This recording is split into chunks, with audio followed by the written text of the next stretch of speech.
Educated Economist here. I'd like to thank Fuang Lee, who gave me a super chat in the earlier live stream that I had done, and asking the question, if the Federal Reserve was to buy the debt of a foreign nation, would that bring manufacturing back to the United States? And I thought, wow, what an interesting question. Now, I missed the super chat during the live stream, but I thought, I'm going to come out and we're going to talk about this particular topic because I don't know how many people are under the realization or have any knowledge of the fact that the Federal Reserve already has the authority to buy the debt of a foreign nation.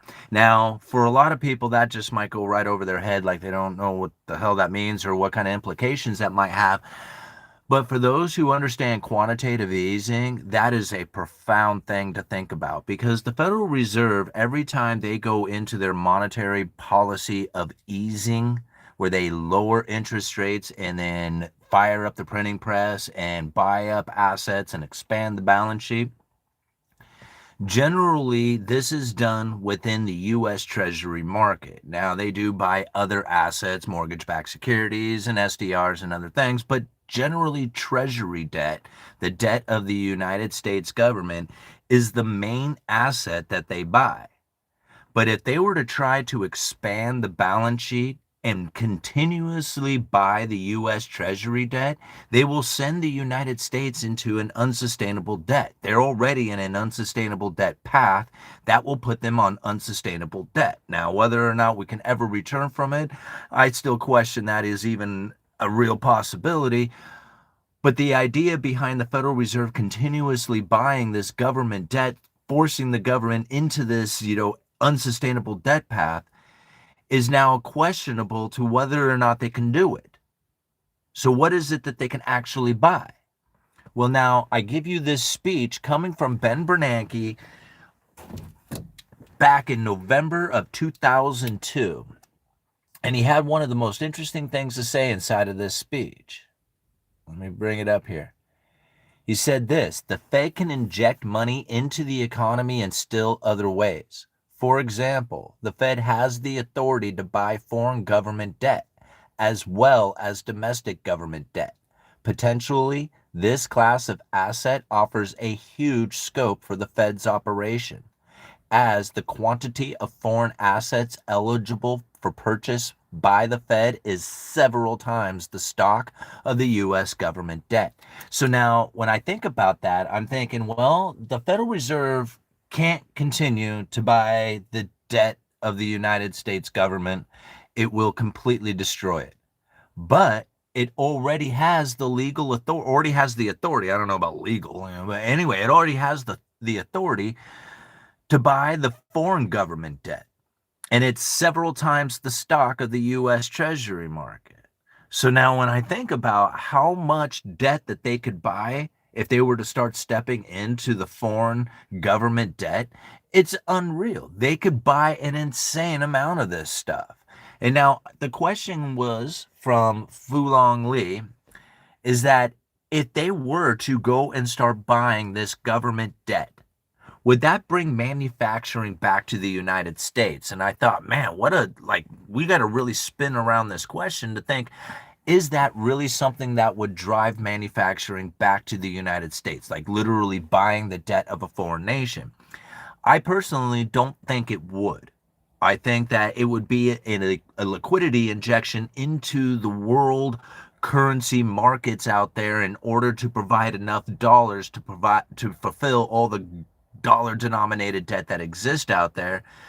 That liquidity crisis that would come when the debt comes due and there's not enough dollars to pay it and people are scrambling to try and find those dollars, selling off assets like you wouldn't believe in order to acquire the dollars to pay their debt. When this dollar crunch comes, and it will come at some point, and the next liquidity crisis takes place and the Federal Reserve is forced to go back to the lower bound of zero and fire up the printing press, when this moment takes place, who knows how far out and when it's going to come, but when this moment takes place, what is it that the Federal Reserve is going to do to provide the world with enough liquidity to keep the machine going? That's a big question. Everybody questions what it is that they're going to do, but I think about what it is that's going to happen when that like everybody thinks, what is it that the Federal Reserve is going to do about inflation?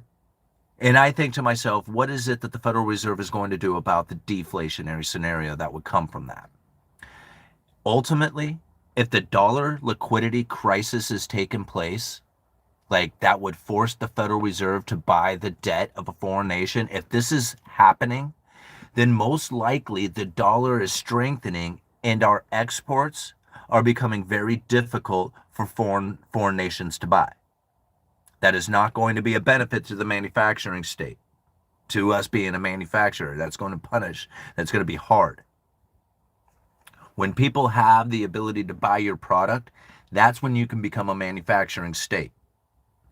So in my thinking of what it is that would be taking place that would cause the Fed to buy the debt of a foreign nation, it would most likely be taking place during a liquidity crisis, which would not be a benefit to the manufacturing of the United States. Right? Like that's my answer to Fu Hong Lee's, question about whether or not this would happen. But I think the idea behind the question of whether or not the Federal Reserve is going to be buying the debt of a foreign nation during the next liquidity crisis, I think is a very real one. The results of that are anybody's guess. Right? Like anybody can guess on what that could look like or what that would be like. Very few economists. Here's another thing. This is the reason why the uneducated economist is unique and nobody else is like really doing it like I do. How many other economists out there are actually considering what the next quantitative easing program would look like, including the idea of the Federal Reserve buying the debt of a foreign nation? This is completely unheard of amongst most economists out there. I don't even know if they know that it's legal for them to do it or have the authority. I don't know about legalities, right? The whole question, the whole legality issue with the Federal Reserve itself is questionable. But the idea of them already having the authority to do this, how many people know that? Very few. I've never heard any economist ever talk about the Federal Reserve buying the debt of a foreign nation. The only person I've ever heard say it is the uneducated economist, so myself, and Ben Bernanke in this speech. I've never seen it anywhere else.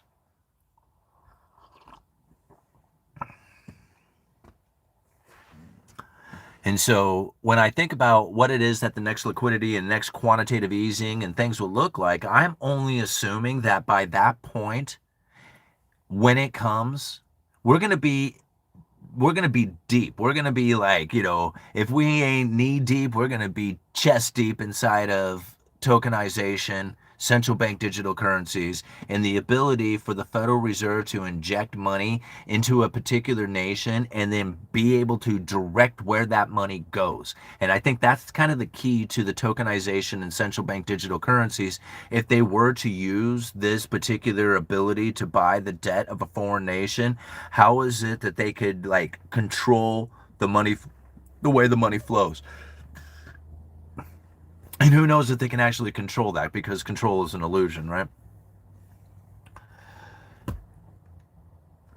Good stuff, right, guys? Okay, do we have some questions? Let's see. Where are my glasses? Here we go. 132 people watching with 33 likes. Go hit that like button. By hitting the thumbs up, you'll get the YouTube algorithm to spread the video around for more people to join in. Do other reserve banks buy American debt? Yeah, the United States U.S. Treasury debt is by far the number one asset. Out of all assets out there, U.S. Treasury debts are it. There is nothing that is more, there's no market that is wider and deeper than the U.S. Treasury debt market. Right. And so all banks, all nations, all corporations, all insurance, everybody hold U.S. treasuries. Instead of holding, like a lot of times they'll hold cash, but instead of holding a lot of cash, they'll hold treasuries, because at least when you hold treasuries, it's almost as good as cash and you get a little bit of return off of it.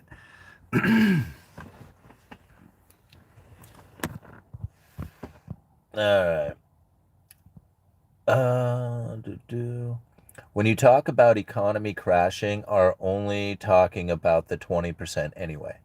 When you are talking about the economy crashing, are only talking about the 20% anyway. Well, no, I mean, when I talk about the economy crashing, I'm talking about most people not having positioned themselves to deal with the fact that there is always going to be liquidity crisis. Always. It's going to happen. It's like, it doesn't matter if you're on a gold standard. It doesn't matter if you're on fiat standard. It doesn't matter any kind of standard that you go on to. There will always be a moment of liquidity crisis when the concentration of wealth or the distribution of that debt begins to fade or slow or stop. That is the liquidity issue that happens. And there's no reason to panic or get mad about it, but to know that it takes place and to be prepared for it. Like that's where I think a lot of people are really losing their mind over like crisis situations, is because they literally think that things can continue on forever in the same fashion they've always have, and it just doesn't do it that way. And so to know, you have to go with the tide. Sometimes it's going to ebb and flow, and then when you get caught in the wrong position, you're literally hoping that things stay the same. I mean, that's really what it comes down to, right? And then if you're not willing to deal with the change of it or adapt to the situation, I mean, like even I myself, I understand that the position that I hold is quickly fading. Like, I mean, the job I have is eventually not going to necessarily be there, right? Like, I mean, there might be a need for a salesman doing it if we're going into the future for some time. But ultimately, the things that are happening to my job right now, I can foresee the less need for me. Right? I mean, it's like there's no need for me to be the one who types into the computer when the information that I am getting can be directly put into the computer and just go right around me, right? That's I see it happening. So it's just a matter of time before it takes place. I'm not scared of it. I'm not scared of that happening. If that takes place, I'm going to go and find something else to do. There's a million things to do out there, and it's like, to me, the idea that that might happen, I feel is almost as if it would be a relief, in the sense that, fine, go out there and pursue what it is that I really should have been doing anyway, you know? And so that's really how I look at it.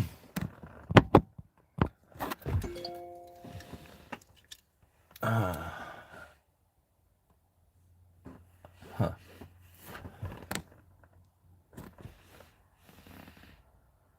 I got a question today. I wanted to send one of your videos, but I couldn't decide which one. What? Huh. Sorry, I just got a message from somebody. I thought maybe it was for the chat here. All right. Maybe you could start UE Weed. Like sell weed? What does that mean? Matt? Yes, their money printing does not have any place in reality, but I'm just trying to pry this out of Simon. Doesn't have any basis in reality. Well, I mean, deplorable. I mean, that's not really easy. Like, I mean, I'm good with them not existing. Like, hey, if the Fed wants to, if we want to get out of the Federal Reserve notes, cool, I'm down for. But the idea that there's no reality that comes from it. I mean, you think about it, we live in a reality every single day that you can take part in, and you can use their debt-based currency, their debt-based system to buy cash flowing assets that put you so far on the other side of the wedge that people will call you evil because you understand how to do it. So is it, I mean, based in reality or not, I mean, this is the reality of the situation and it exists. So we can say, oh, it's not real. It's not a real thing. It's not based in reality. And then meanwhile, there's other people out there who have all this luxurious experience in their life. And they're like, okay, well, don't believe it, And so I guess it's all in the meaning that you give it, right?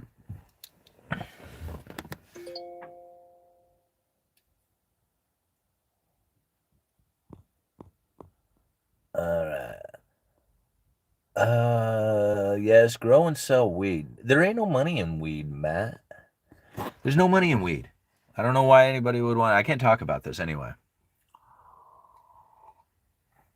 I can't talk about it because the YouTube algorithm will not send the video around. It'll shadow ban it. Do you think we are in a liquidity crisis? How to identify one? You can identify a liquidity crisis and most when the banks start seizing up. That's when the banks stop loaning, when the interest rates shoot through the roof and they can't control them, when money markets freeze up, when you can't, when you can't withdraw your money, like stock markets crash, and when you see people selling off everything all the toys that they have. These are people like in desperate need of cash. They are looking for cash in any way possible. And ultimately it's to pay debts, right? Cash is the lubrication that moves the system around. When a debt comes due, it's ultimately due in cash. Now, if you don't have the cash to pay that debt and that debt starts to default, and then people's balance sheets that they have start to become unbalanced where their liabilities are more than their assets, well, the credit ratings start to go to hell, then pretty soon cash stops flowing, right? It just stops moving through the system. That's the liquidity crisis.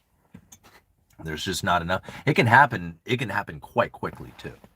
Like we found that out in September of 2019. Like liquidity crisis took place like in it would seem like, I mean, I would imagine that the banking system probably saw it a little clearer than most of the people out there, but it literally hit the news in like overnight kind of status. Like all of a sudden it was like, bang, there's a liquidity crisis taking place in the bank right now.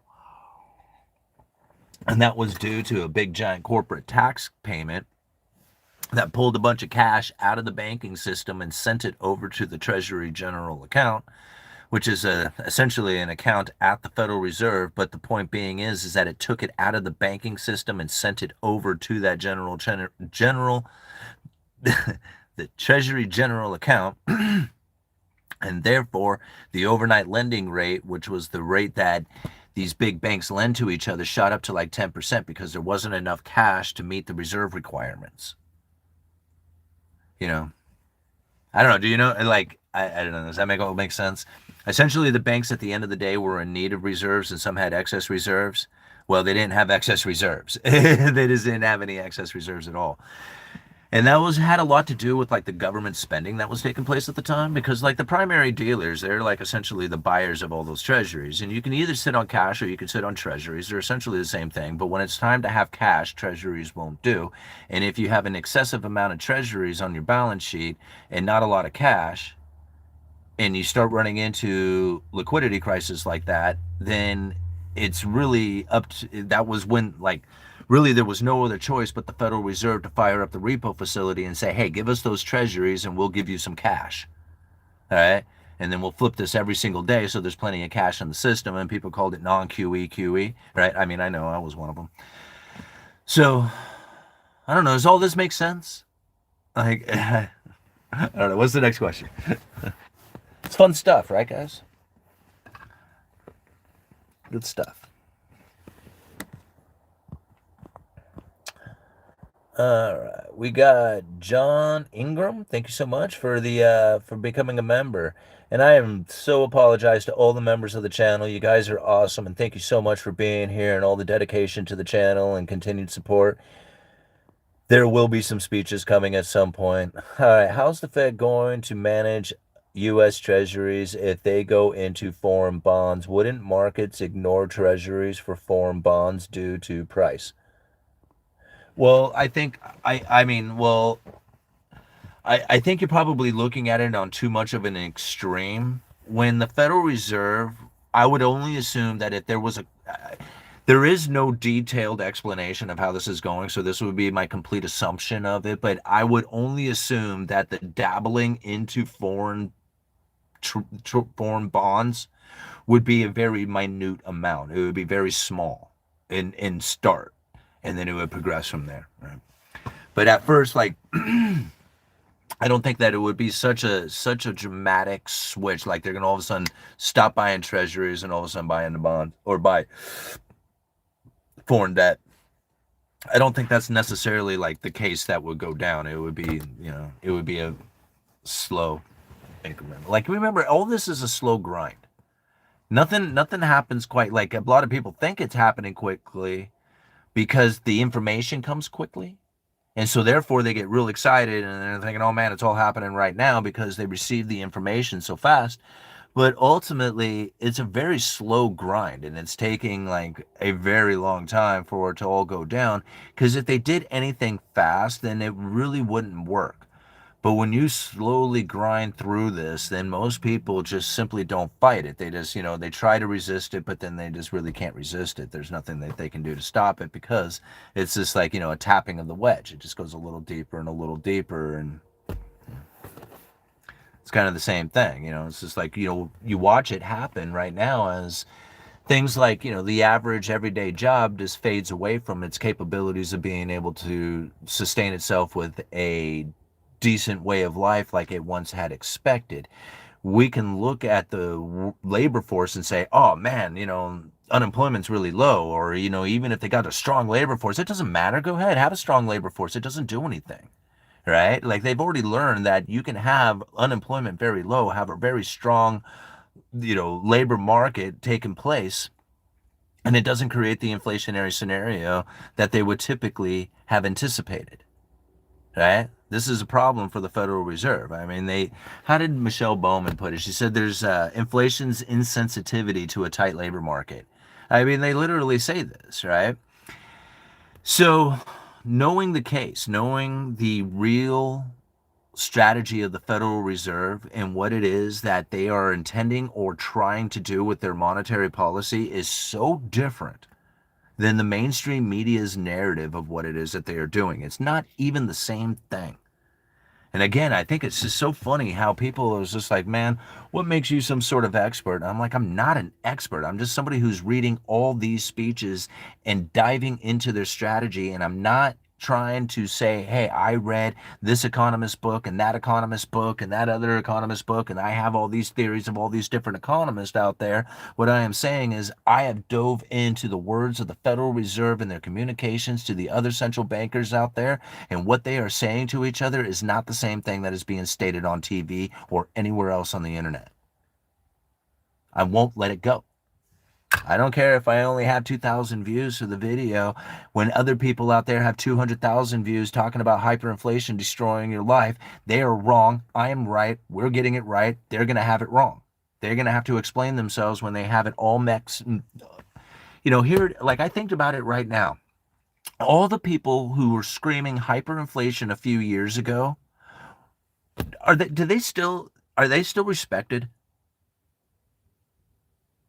I'm just curious. Do they have anybody's respect left? They're like, I mean, can they not explain themselves? Oh, this is like, oh, they covered it up.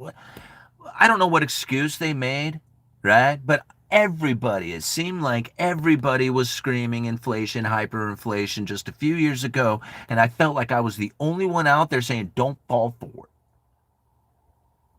it. I don't mean to be like aggressive sounding or irritated or frustrated. But when I think about what it is that's happening out there and what it is that people could do with this information to really benefit themselves, I think, man, this channel has got it dialed in. And nobody else is doing it for you. I wish they would. They would do it so much better than I could. That's the thing about it. It's just like, I know these guys could do it so much better than me if they would just dive into what it is that I have done here. Like, they could compile some of the greatest information that you could ever possibly imagine, but they're stuck on hyperinflation ideas. And I'm like, man, I don't know what to do. I mean, I'm just, I barely graduated high school, right? I didn't go to college. I didn't work in finance. I don't have, some family inheritance of mass proportions or anything like that. I just literally dove into these words and got obsessed over what it was. All right, moving on. Let's answer some questions. Let's get into the theories. Rose, Huey is right. If you read 21st Century Monetary Policy by Ben Bernanke, word for word explains what Huey is saying.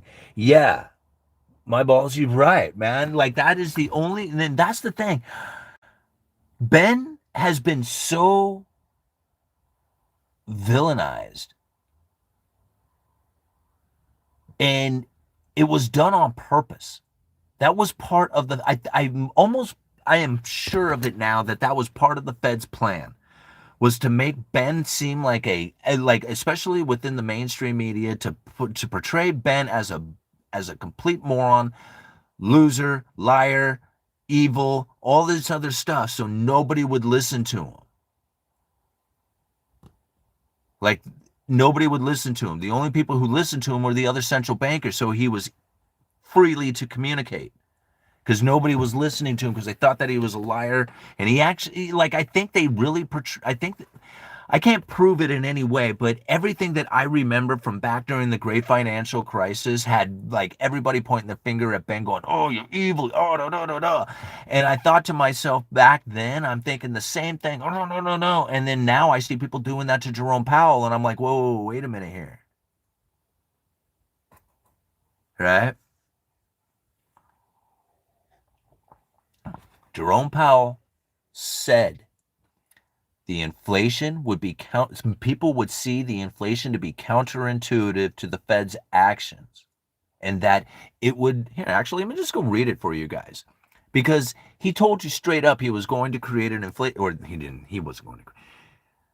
Powell said that there was going to be an inflationary scenario coming, and that it was going to be painful, seem counterintuitive. However, if they didn't do it, it would create hell upon everybody else. All right.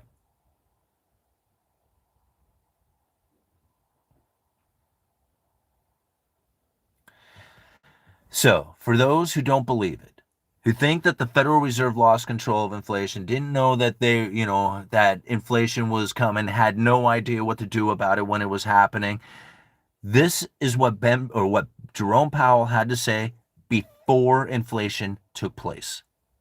This is August of 2020, right? COVID is kicking in.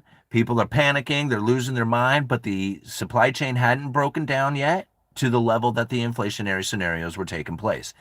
That took place just shortly after this. This is what Powell had to say. The persistent undershoot of inflation from the 2% long-run objective is a cause for concern. See, people said, oh man, there was inflation all over the place. Yeah, not according to the Federal Reserve and their monetary policy. The persistent undershoot of inflation from its 2% long-run objective was a cause for concern.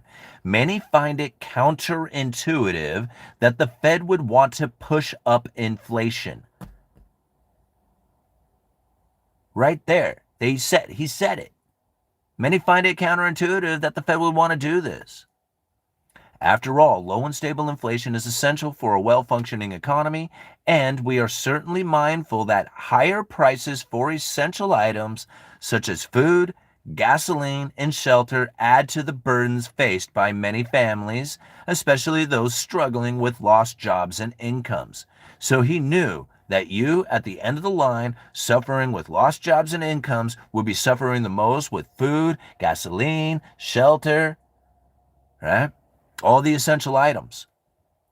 He told you straight up this was going to be taking place. I don't know how many people heard it. I don't know how many people were listening. However, inflation that is persistently too low poses serious risk to the economy. Inflation that runs below its desired level can lead to an unwelcome fall in long-term inflation expectations, which in turn can pull actual inflation even lower, resulting in an adverse cycle of ever lower inflation and inflation expectations. Does it sound like they were worried about inflation being too high? No, they were worried about it being too low. And they knew that inflation was going to be burden to all the low income and lost jobs and incomes. They knew it was going to be a burden for them. However, without it, got to suffer for the greater good. Right? That's all the people got to suffer for the greater good. All right.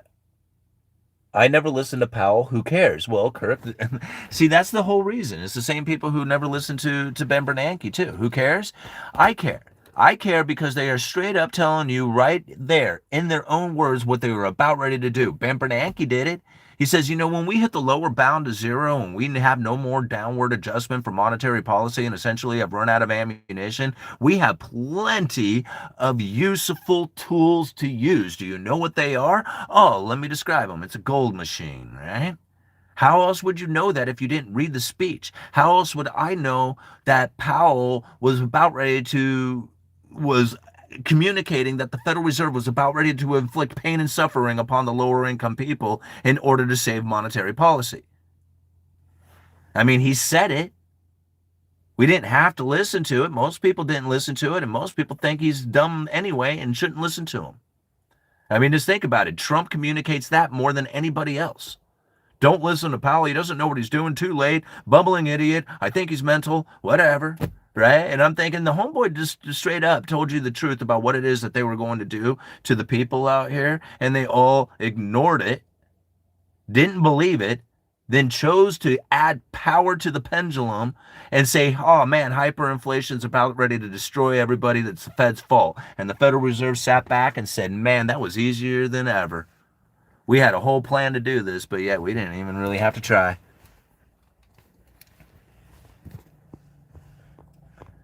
I honestly didn't believe what Yui was saying until that Ben Bernanke book. Well, thank you. My balls, man. You're right, man. I read a good chunk of that. I didn't read it. I listened to a good chunk of that book. And ultimately, what I was learning from that book was everything that I have already learned from reading these speeches.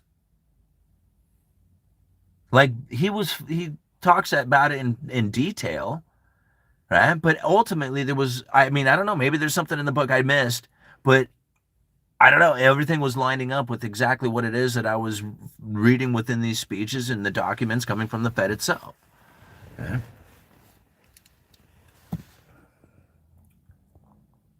All right, I listened to all of it, then I watched examples, all the real people of the economy do what people I know did to get where they wanted to be. I kicked it with old people when I was young.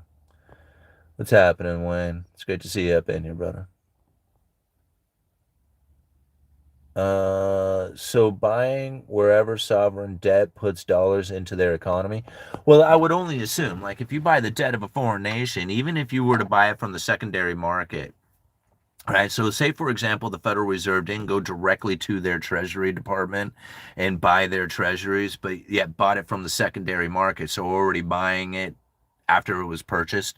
So like you would have like a primary dealer sort of aspect for it. So somebody out there like a bank or an entity would buy the debt from whatever foreign nation, supplying them with that funding and then have that debt to sell to the Federal Reserve. So basically the Federal Reserve would be buying it from the secondary market. I would only assume that that's the operation in which that it would go down. And so in that tune, it's not the Federal Reserve directly monetizing their country, right? Which is just a roundabout way of going about it. It is monetizing their debt, but because if you buy their debt and you put it on the balance sheet and you print out money inside, that's monetizing their debt. I mean, what else is it? That's exactly what it is. But I guess if you don't go directly to them and hand them the money, but instead go to like, oh, hey, man, you got some of their debt? Yeah, I'll buy it from you, right? And you go that way about it, then apparently it's good. And again, it's all hypothetical because it doesn't take place yet, right? We haven't seen it, and we're just assuming that when it comes to that time, that the demand for liquidity is so high that they're going to have to buy something beyond that of the U.S. Treasuries. That's why we assume that it's going to be the foreign debt. But there's nothing like I have no other than the Ben Bernanke speech itself. That's it. That's as far as it goes. I've never heard anybody within the Federal Reserve or the FOMC in current standing talk about this. Right? But it is a real thing. Yeah.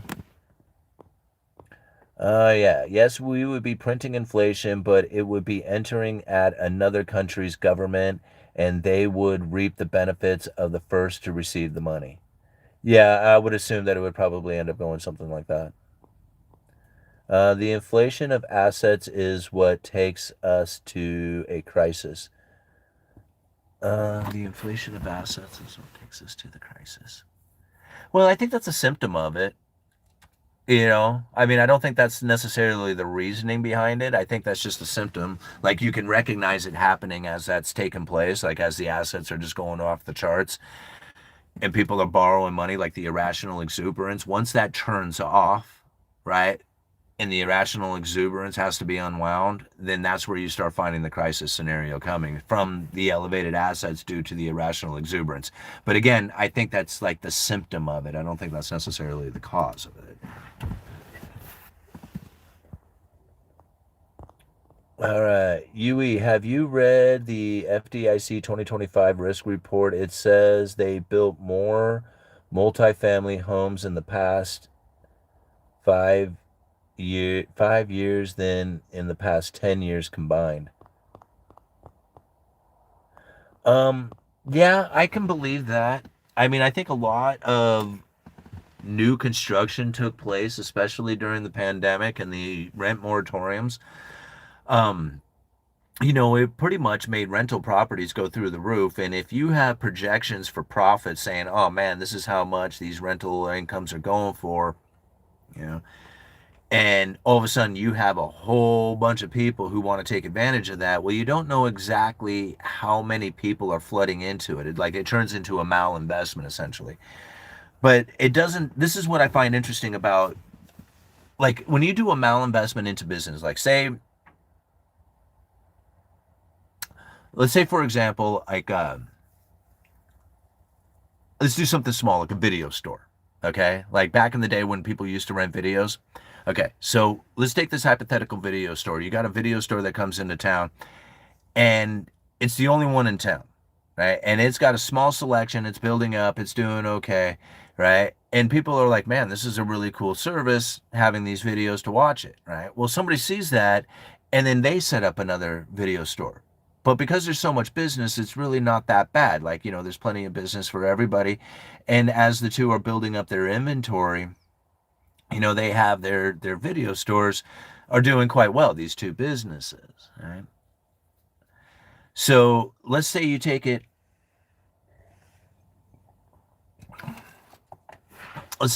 to a point where now you have these two video stores that are doing really well in town and and have a decent business. But then a third video store comes in, but it's a monster video store. It's got every single brand new movie out, all the old movies. There ain't a movie out there that they don't have. And it totally overwhelms the two other businesses. Okay?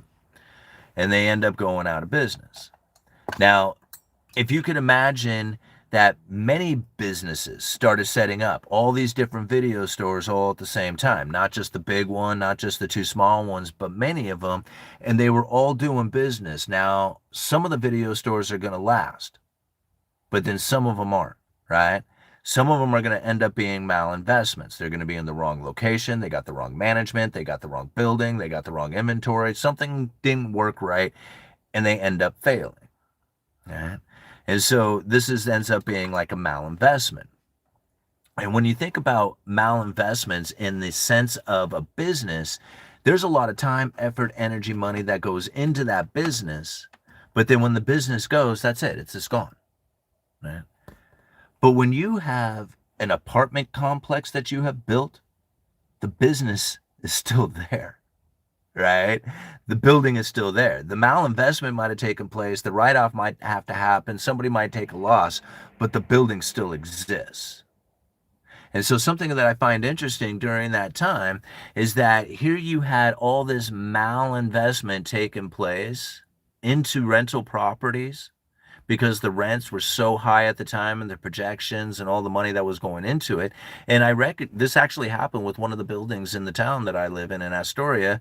Now the building is completed and they're being rented out now, but at the time that they were going up into construction, it was failing, right? Because they simply just couldn't afford to finish it. They ran out of money. Expenses got too high or whatever. And so again, when you think about that, it's not like a business that fades and then is gone. Like the video store, the inventory gets depleted and then it's all gone and then there's no sign of it anymore. When you go into construction and it's a malinvestment into construction, the building is generally still there, whether it needs to be completed or had been completed. So this is kind of like an interesting thing to think about during the COVID times, is that all of a sudden there was a situation in which tons and tons and tons of apartment complexes started getting built. Okay? Not homes necessarily, apartment complexes. Multi-residential homes, right? More now than in just about any time. Well, I'm not trying to be like, comparative to things, but there was times in communistic countries in which that they needed to house the people, and they built giant concrete, like really crappy concrete apartments that were essentially these living dwellings that were super cheap, right? But they built bunches of them so everybody had a place to live. Well, it ain't exactly a communistic effort to go out there and try to take advantage of a situation with high rents in order to try and profit from that. But ultimately, think about what it is that's actually happening here with the massive amounts of apartment complexes that are going up. Not residences for people to buy, not like a house that was going up, a place for them to rent, locking them into the rental property, right? Or locking them into being a renter on that property. Because there's nothing else but, like, if they were building houses, that would be a different story. You would have a house to live in. But they didn't build houses as much as they were building the places to live.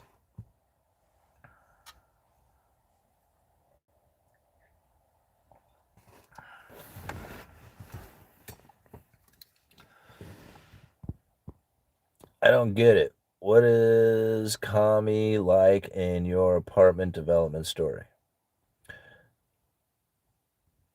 No, I'm saying it's comparatively in the sense that in the days when the people were losing their ability to support themselves because the job wasn't enough, the government came in and built massive amounts of these cheap ass apartment complexes.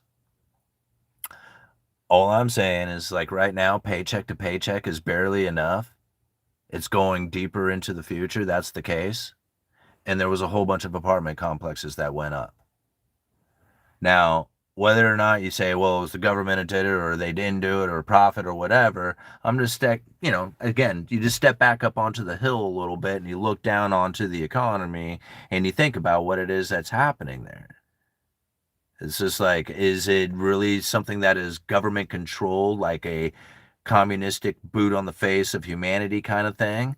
Or is it just this kind of circumventing around the idea that we are living in this freeish state and that we don't have corporate, like, crony capitalistic mindsets within this, that is going to try and behave in a way that says, oh man, you got your freedoms, but then you really don't, and here it is, we're going to provide you with places to live, but it's really just shit. And it's not like us providing it, it's like, this is how it just goes. I don't know, like, I know that sounds funny and like kind of too simplistic or maybe something on there, but ultimately, when I look back on it and I look down and see what it is that's taking place out there, I'm thinking there's not houses being built as much as there is places for people to rent. Huh. It means you don't own anything, right? It means they own all of it. Whoever they are. And it's not like they set up a system for that to happen. This is the cycle that we're in. It's the position that we have taken for ourselves. Why it is that, we face the consequences we do now is literally because we had expectations that it was supposed to be different from what it is.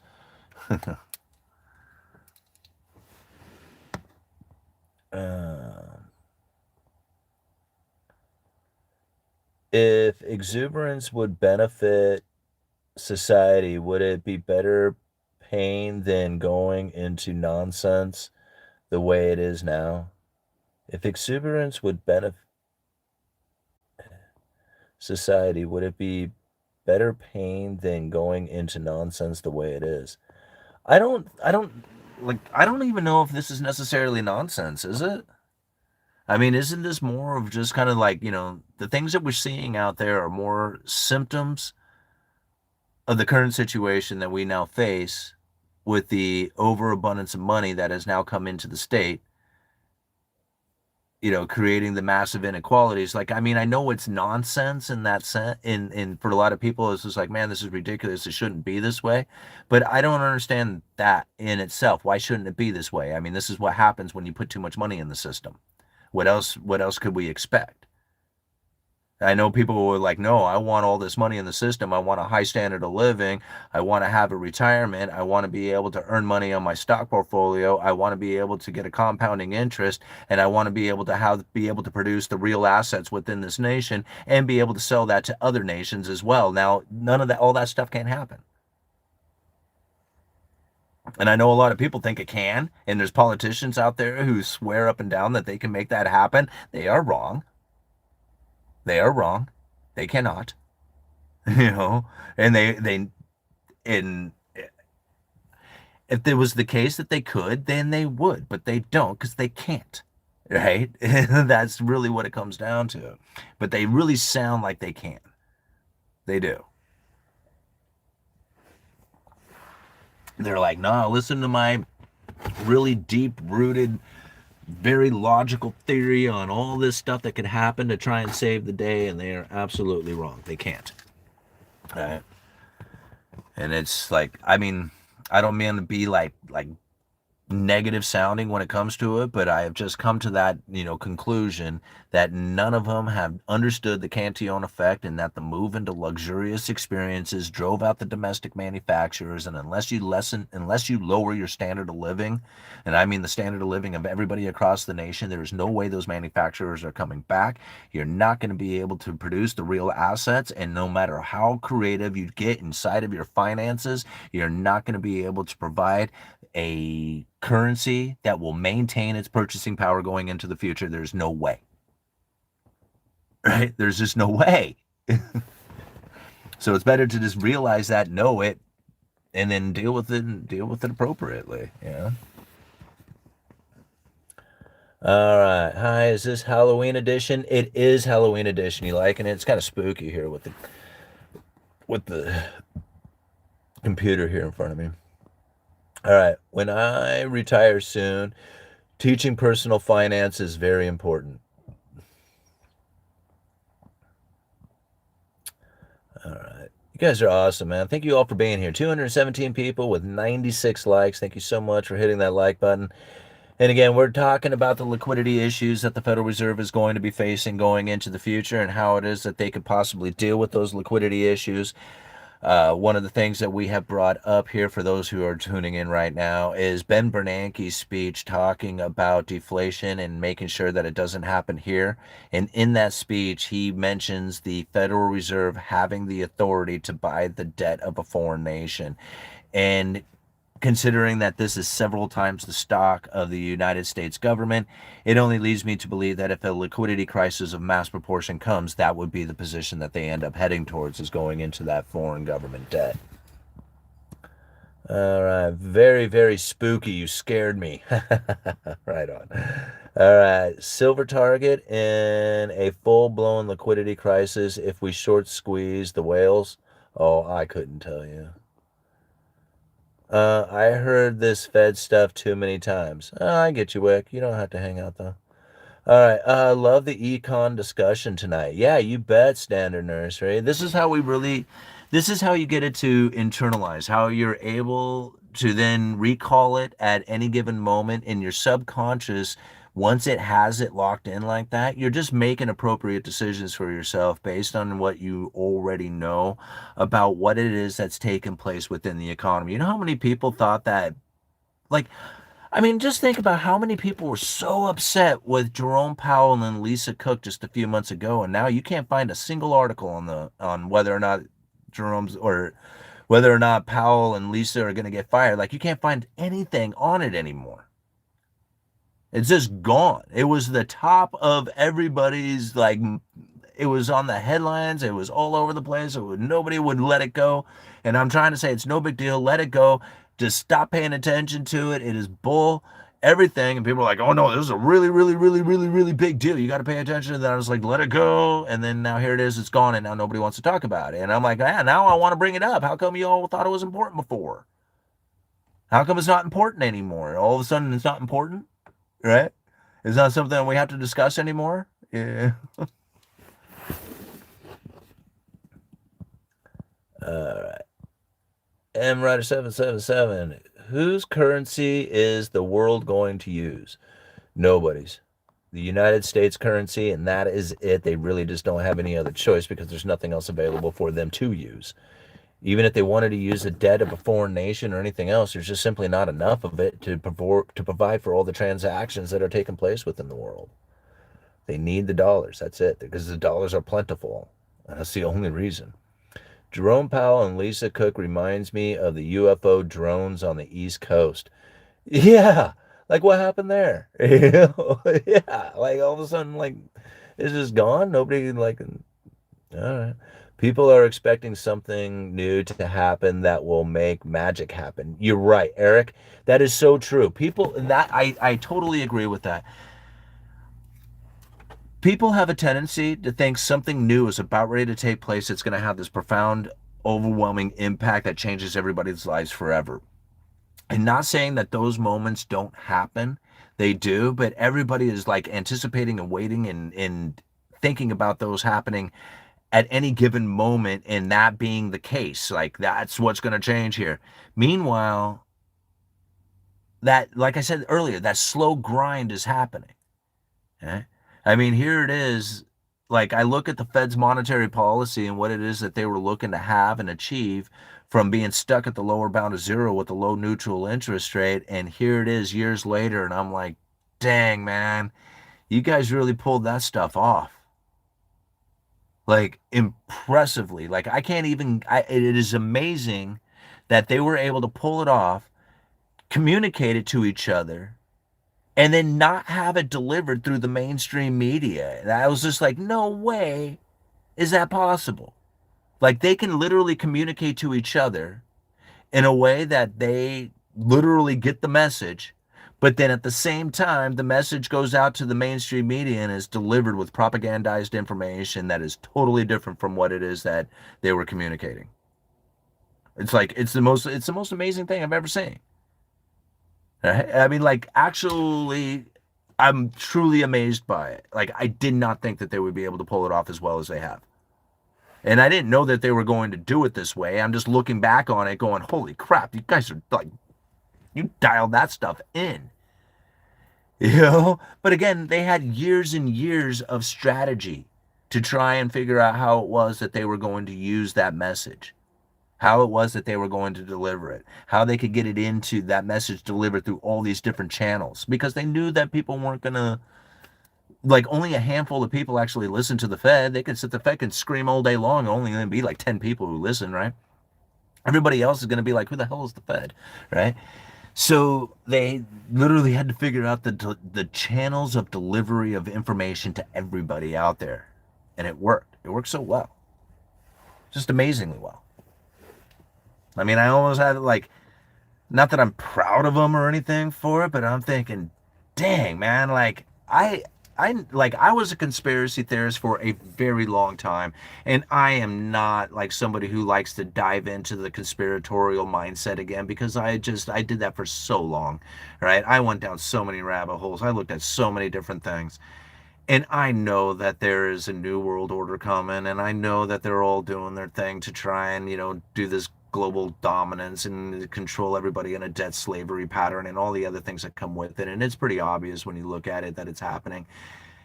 But I don't like necessarily diving into that sort of speak, right?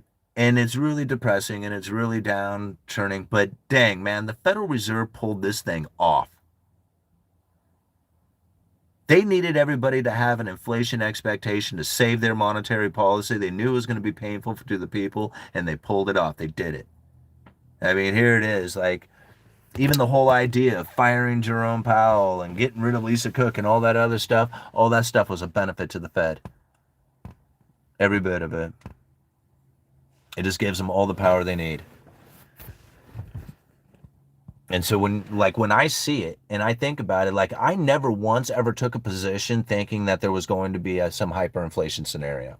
People are like, "Oh man, it's going to destroy everything. Your dollar is going to be so worthless." And I'm like, "Okay, well, while you're doing that, I'm going to load up on some cash because I think there's going to be some buying opportunities. Not to mention, I want the cash on hand in case there's a downturn for whatever reason and I have a slowdown at work or whatever. I'm not scared about holding cash because I don't believe that there's a hyperinflation scenario coming. I just don't.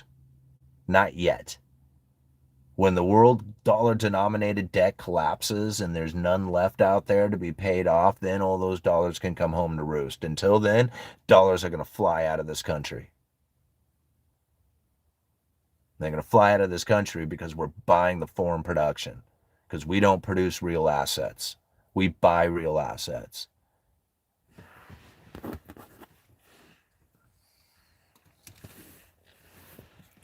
All right, UE, why are they lowering rates now? My balls, they are, you know, the name is, I love the comical handles and stuff like that, but it's a little difficult with this one. Um, they're lowering interest rates because they're trying to get to the neutral interest rate. Now, the neutral interest rate, again, is the rate that's neither accommodating nor restricting the economy. It's when they are neutral. The neutral interest rate had been rising on the inflation expectations due to the credible threat of tariffs. Now, I believe that the neutral interest rate is still elevated, but there is talk coming from even the FOMC newest member, Myron, is saying that the neutral interest rate is falling. If that is the case, then the Federal Reserve would be chasing the neutral interest rate down. Therefore, they would not be making the economy less restricted. It would be maintaining restriction if they were chasing the neutral interest rate down. If the neutral interest rate is standing still or even rising a little bit and the Fed cuts rates, they are getting that much closer to neutral if they don't achieve neutral within itself.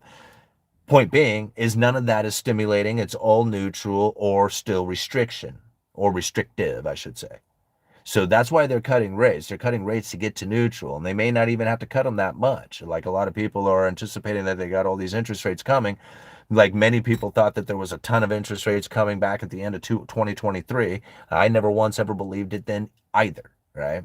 It's all about raising the neutral interest rate, getting that Fed funds rate to neutral, and then having the position in which that the next downturn allows them to drop the Fed funds rate far enough below neutral to actually stimulate the economy. I don't think they're even there yet with the neutral interest rate. Like, I think the neutral interest rate needs to rise even further if they were to really try and get that ammunition back. Like, being able to drop farther below the neutral interest rate would be that much more power to the Federal Reserve's monetary policy and their interest rate adjustments. So the longer they push an elevated inflation expectation, incredible threats of tariffs and supply chain breakdowns and all the other crap that goes with it, the more they push that idea, the further that neutral interest rate rises. And again, that's more ammunition for the Federal Reserve that they can use during the next downturn. Because if they have to return interest rates back to the lower bound of zero, that's it. Monetary policy is back at the end, right? There is no more adjustment, no more downward adjustment in monetary policy to stimulate the economy. It will be over at that point, and it will be massive quantitative easing and forward guidance from that point on. But right here, right now, they are still fortunate enough in this economy with the inflation expectations still being elevated on upon the credible threats of tariffs and everything else that's within this administration's delivery of what's happening out here. And by pushing that up, they are getting their ammunition back. Like, I can repeat it over and over again. It's the same story that I've been telling for like 4 years now, because it doesn't change. That's what's fun. Like, that's what's fun about the uneducated economist and stuff. People say, man, you just repeat yourself over and over again. It was just like, man, it is good to be so right that I can repeat myself over and over again and still be accurate. And I'm not trying to brag myself up, but this is exactly the story that I've been telling for a while, and I don't change. Never once, like, even when inflation was running hot and everybody says, dude, how can you not think that this is the money printer? I'm like, because I'm looking at lumber. All this money printer doesn't go into lumber? That's weird, huh? Isn't it? Yeah, and does it like it landed everywhere but lumber, and even when lumber was at its all-time high, and everybody says, "Man, this is the Federal Reserve causing this lumber prices to go up." I said it then at that time.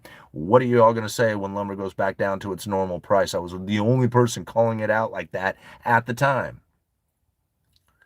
Yeah, people said I didn't know anything about the lumber industry. They said I didn't know anything about the Federal Reserve, and because I knew so much about both of those things, I was able to accurately call it out. And I'm not trying to brag it up. I'm just reading too dang much. That's what's happened, right? I read too many of these things to now let it go. It was just like once I see it, once I saw it in the way that I do, I was just like, man, I'm gonna make John Williams regret that he ever wrote that damn speech. That monetary policy strategies for a low neutral interest rate world. Man, I've read that thing so many times now. It's a great speech.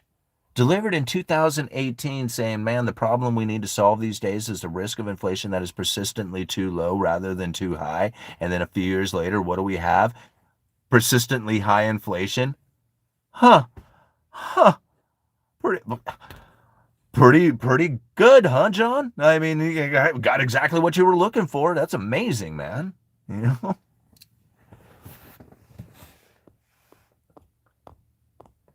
All right, lumber. That is why I put a deck on cedar and will build my next houses next summer. Or my next house next summer. We're right on, Eric. Inflation and higher interest rates are two different things. They really are. You know, and this is what's funny about interest rates. If you go and you read Cantillon's essay on economic theory, when he talks about interest rates, ultimately, when the economy is hot and there's a lot of economic activity happening, the entrepreneurs go out there to try and borrow money to buy materials so that they can participate within that economy, right? So when things are happening, people are buying and it's moving and commerce is taking place everywhere, the interest rates go up because there's a lot of demand for the money. The entrepreneurs want to borrow the money to buy the stuff to sell it so that they can make the money. Now, all things being equal, when things slow down dramatically within the economy, the interest rates fall too because the people who are looking to lend money can't find anybody to borrow it. All the entrepreneurs are like, no, man, I borrow you money. I can't, nobody buying anything. No, keep your money, right? And so this is when interest rates fall. That is what Cantillon was describing from hundreds of years ago. Think about how different that is today. He was saying when interest rates are elevated, the economy is hot. And all things being equal, when interest rates fall, the economy is slow. How many people see it that way? No. Federal Reserve raises rates to slow the economy down and lowers interest rates to speed it up. Completely opposite of how it is that Cantillon was describing interest rates and how it actually is impacting the economy. Sorry, guys, my hair is all flying on my face here. Uh,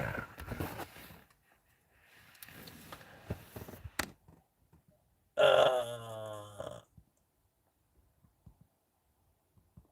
all right, you hit the nail on the head.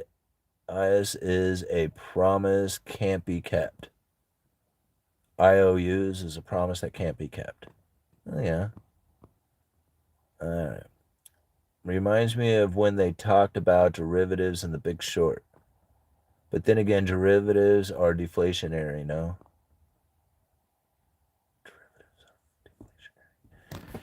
Well, no, I think in the sense derivatives are somewhat inflationary as they're being produced. As derivatives are being unwound, I think that that is deflationary, right? Because you think about it, if you have a dollar and then you got something else that's derived from a dollar, and then now these two things are out there doing commerce and stuff, now that's like increasing, right? The amount of transactionable documents out there to use. I don't know how else to describe it.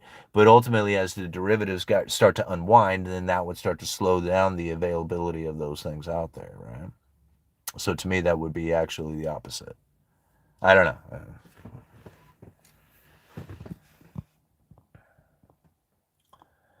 I think all assets should lose value as money does.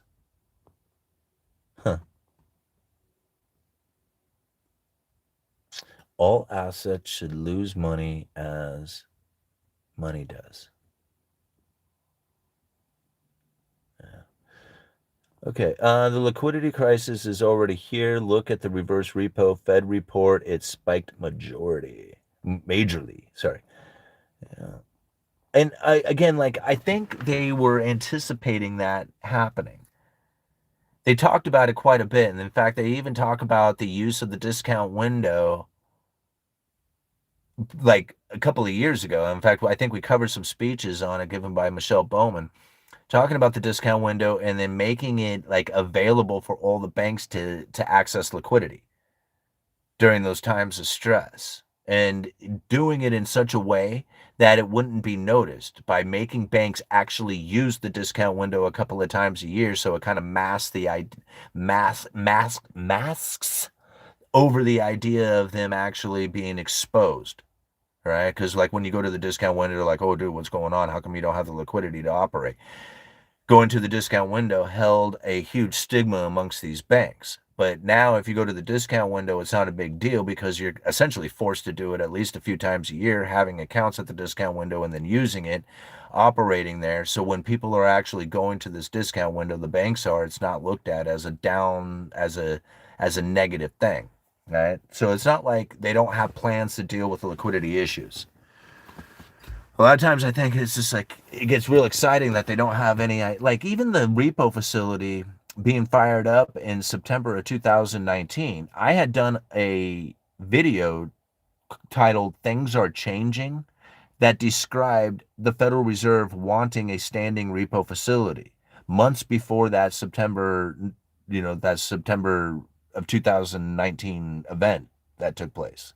I had already done that video because I was reading about it from the Federal Reserve documents, that they were ultimately wanting that standing repo facility. And then a few months later, boom, liquidity issue. And I'm like, that was pretty fortunate, wasn't it? You know? I mean, here it is. You guys were talking about it, wanting it, and now here it is. You got it. And so don't tell me you weren't discussing the possibilities of what was coming to the future, and then boom, had it available right there. It's like they can't tell the people. This is the thing. The Fed has to operate somewhat in a lot of secrecy on what it is that they will do in times of crisis. Because if they delivered the message that says, hey, if these certain circumstances occur, we can open up this toolbox and deliver these sort of, you know, ideas of financial instruments, lending facilities, stimulus programs. They have like all these opportunities. But if they were to tell the market about that before it happened, they would price them in.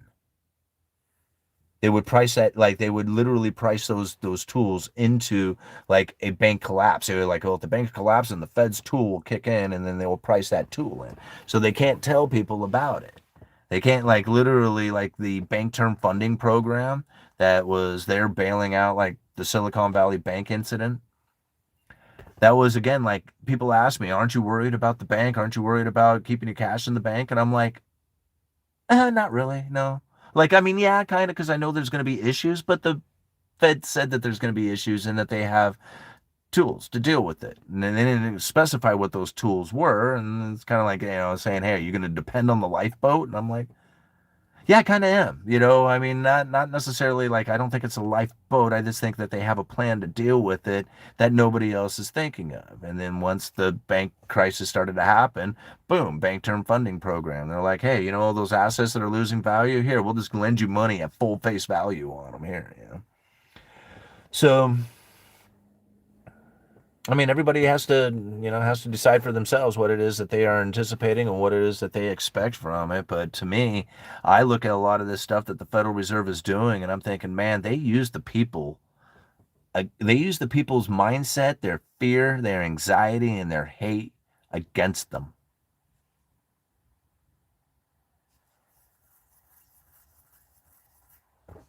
Yeah.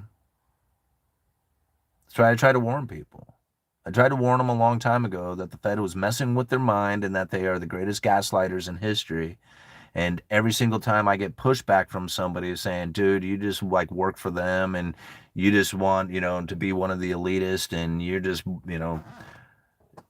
denying the Fed money printer thing. And I'm like, man, every time I hear that, I'm thinking that's the power that the Fed needs. That's like That's it right there. That's exactly what the Federal Reserve needed those people to think.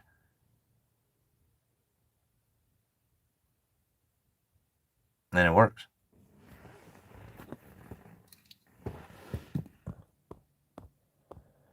All right. So we are the lobster in the pot. They slowly squeezing liquidity until deflation comes out.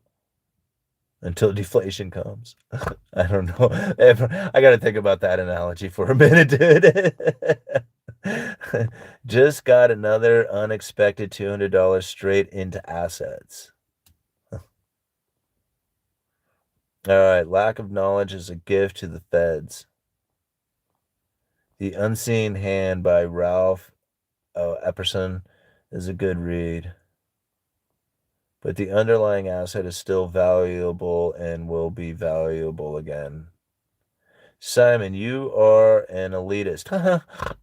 I love Benny, man. I've seen you wearing I don't even know how to say this. Balencinas, Balencina. How do you say that? Yeah. Year in and year in and out, as well as doping and coking, and rightly so. How is your silver stack sitting these days? Oh, I love the silver stack. I love Benny. Benny always has he's always got the comment. All right. I thought we were boiling frogs for China. No, not even.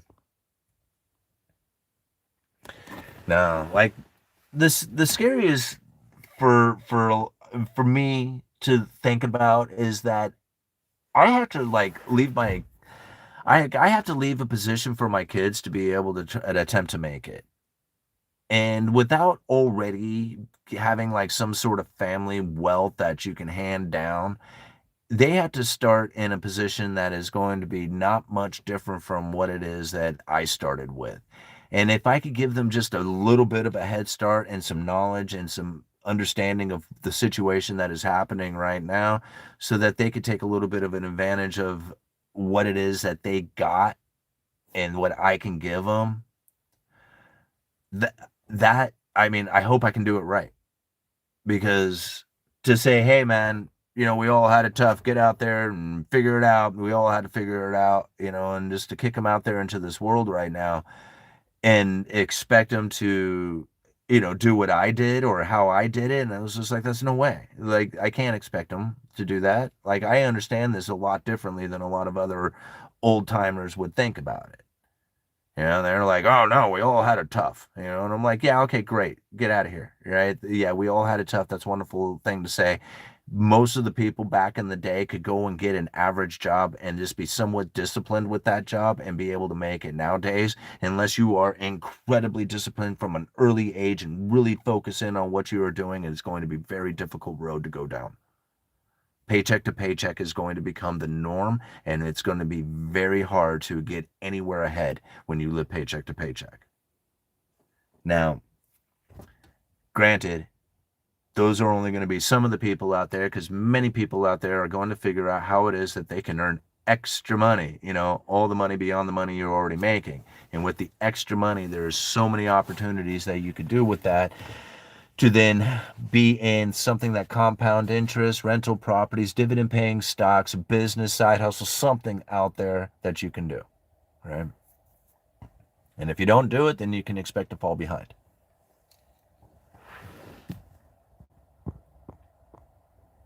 All right. You may have seen Balenciagas in the news due to trafficking scandals when running press for one of their spring collections. I feel you on this kid thing. Having my first kid soon and already planning their savings. Nathan Young, get them started early. Get started super, super early. Compounding interest stuff very, very early as possible. Like, right now, today. And stick with it and teach them to stick with it throughout their entire lives. And if you can do that, then, most likely your kids are like, my mom tried to do that early for me, like when I had graduated high school, but I wasn't into it. I was into parties and hanging out and not really giving a care about anything else. And so it's quite unfortunate that mom had given me the opportunity that I did not take advantage of. I wish I had. paid attention back then. Right? I really do. She tried. Like, that's all I can say is that she tried. Um, but if you could get your kids started early, get them started into it so that they understand what's happening, not like, you have to do this because or else, the whole world's going to come undone. But to teach them in such a way that they take it as like second nature, like that's not a big deal. Like, this is how you do it. This is what you have to do. And that way it isn't a big deal to them. It's just living life at that point, right? You just grow up and you live life, and some people didn't, some people did, and the people who didn't are suffering, and the people who did, well, you're quite fortunate for have done it, right? Because you had smart parents who showed you how to, take the efforts to at least acquire something in your life beyond that of what it is that your day job is going to provide, because it's just simply not going to be enough. People learn this, understand it, and learn that from like a deep rooted time that they were born. It's not a big deal when they grow up. It's just part of life, whatever. How long do you guys want to hang out for? What time is it? We got an hour and 15 minutes into this. It is what, 8 o'clock right now? 8:01. Guys want to stick around for a little bit longer? We got 199 people watching with 129 likes. Go hit that thumbs up button. We'll see how much longer we stay out here for. Get it up to like 150 likes. Let's do 150 likes in 15 minutes. All right. The greatest news for you, Eric. Enjoy the time off. Force the stack and dope and coke off until you land in the next gig. Amazon and other companies are laying off as well. Enjoy the season. Many parents don't understand that financial lessons themselves to pass on. Yeah, and that's so true. And that's and that's an unfortunate consequence of like, really like, I guess that's part of the education system to really keep the people suppressed and down. Like, because it's not taught. Like, they do kind of teach it, but not really. Not the way they should. Like, they kind of like, well, we told you, like, here, we told you right over there. You remember that? We told you about it. Like, but they don't do it in a way that is just like, oh no, you have to know this.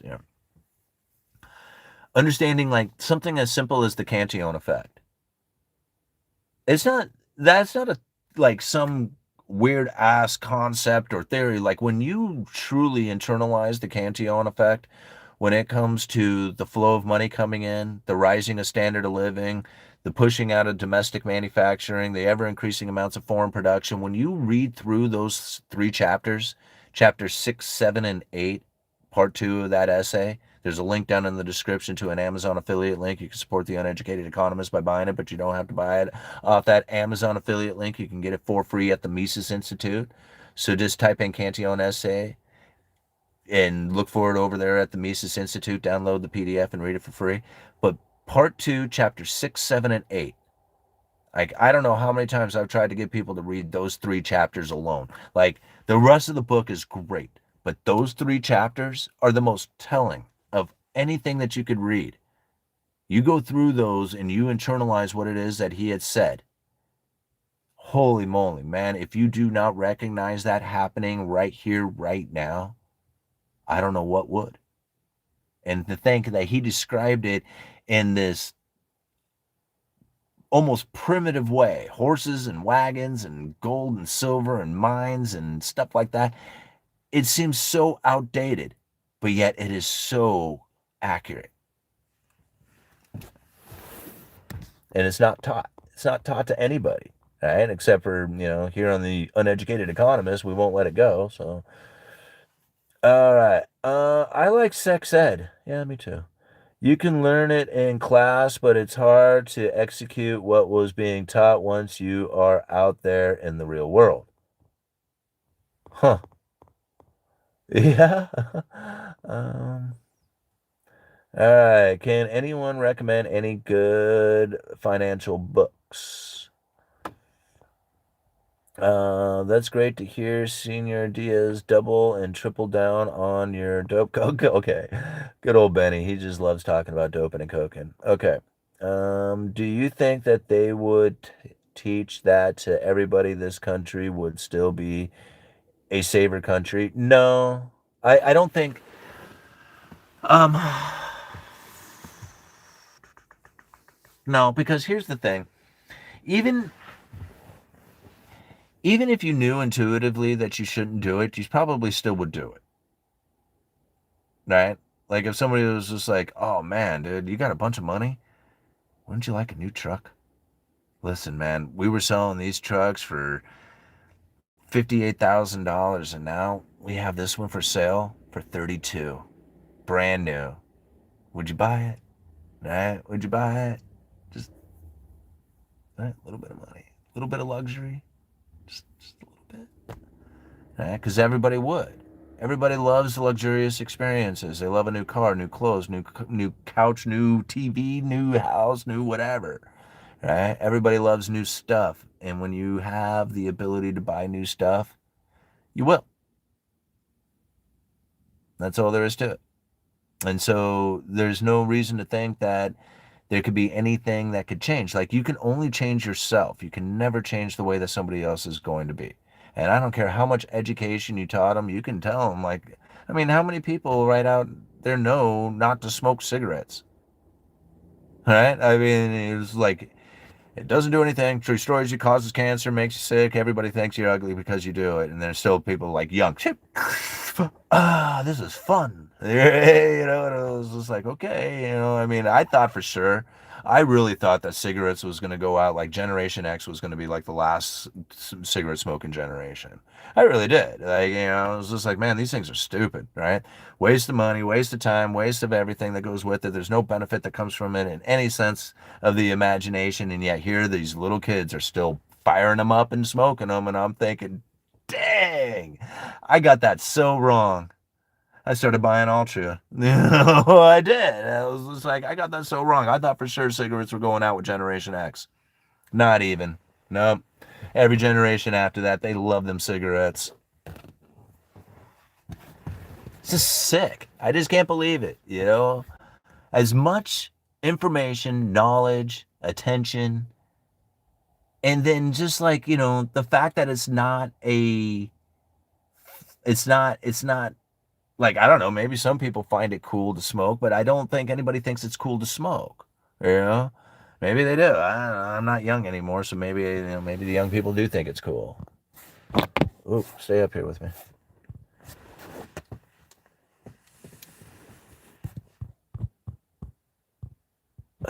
Cigarettes are feminine cigars, hence cigarette. Cigarettes. All right. How do you see debt-backed stable coins being playing into all this? Well, actually, I did a who's this? People's Weed. I did a video on this a long time ago, talking about a cashless society and using an e-currency because they didn't even have a name for it at the time. But ultimately, the idea for a stable coin or a tokenized dollar or a digital currency, central bank digital currency of some sort, I know a lot of people are going to claim it's for, I don't know, creative financing or tracking and tracing or doing something of that nature. And I get it. For the most part, most of the things that people are kind of concerned about are probably very legit. But the real reason for it is to take cash out of the system so they can go into negative territory with interest rates. That's really what it comes down to. That's what it's all about. If they can get cash out of the system, then you'll be locked into the system and then they can take interest rates into negative territory. Otherwise, you'd be able to pull your money out in cash. Since cash has no interest rate to it, then it doesn't carry a negative. And so that's really what it comes down to. That's what it's for. But all the rest of the stuff, I mean, that's part of it too. I mean, all the tracking and tracing and draconian things that come from it, all that's part of it. But those are like, in my opinion, secondary, considering that the IMF and the BIS and all these other people said, we got to figure out a way to get cash out of the system. And I think the best way to do it is with an e-currency. And they state that like 7, 8 years ago or more. And then, here it is, it's starting to take place, and people are like, oh, that's not the reason why they're doing it. And I'm like, of course it is. Why else would they be here unless that's the reason? They said that that's what they were going to do, and then now here we are. All right. So cash, buying things amongst friends, no taxes, will not exit unless it's trading.